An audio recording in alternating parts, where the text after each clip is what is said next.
GK কোশ্চেনের 11 নম্বর প্রশ্ন। ভারতবর্ষে কবে স্বাধীনতা লাভ করে?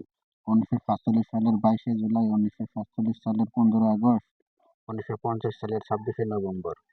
সঠিক উত্তরটা হবে বি, 1947 সালের 15ই আগস্ট। 12 নম্বর প্রশ্ন। ভারতের রাজধানীর নাম কি? বোম্বাই, কলকাতা, চেন্নাই, নতুন দিল্লি। সঠিক উত্তরটা হবে অপশন ডি, নতুন দিল্লি। 13 নম্বর প্রশ্ন। ভারতের সর্বোচ্চ আদালত কোনটি? A high court, B Supreme Court, C parliament, D কোনোটাই নয়। সঠিক উত্তরটা হবে B, Supreme Court. Supreme Court কোথায় অবস্থিত? নতুন দিল্লি, ভুবনেশ্বর, বেঙ্গালুরু, চণ্ডীগড়। সঠিক উত্তরটা হবে এ, নতুন দিল্লি। সুপ্রিম কোর্টে কবে স্থাপিত হয়? 1947 সালে, 1952 সালে, 1950 সালে, 1955 সালে।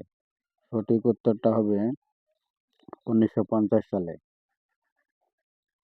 ভারতের জাতীয় জনক কাকে বলা হয়? সুভাষচন্দ্র বসু, রাজেন্দ্র প্রসাদ, মহাত্মা গান্ধী, জওহরলাল নেহেরু। সঠিক উত্তরটা হবে সি, মহাত্মা গান্ধী। ভারতের সংবিধান কে লিখেছেন? বি আর আম্বেদকর, বি রাজেন্দ্র প্রসাদ, আবুল কালাম আজাদ, জওহরলাল নেহেরু। সঠিক উত্তরটা হবে এ, বি আর আম্বেদকর।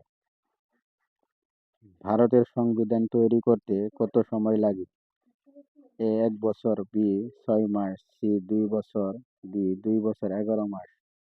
সঠিক উত্তরটা হবে ডি, 2 বছর 11 মাস। ভারতের আইনসভার নাম কি? A high court, B Raj Bhavan, C parliament, D কোনটাই নয়। সঠিক উত্তরটি হবে সি, পার্লামেন্ট। পরের প্রশ্ন। ভারতের সর্বশ্রেষ্ঠ অসামরিক পুরস্কার কোনটি? A Bharat Ratna, B Padma Shri, C Pulitzer, D কোনোটাই নয়। সঠিক উত্তরটি হবে এ ভারতরত্ন।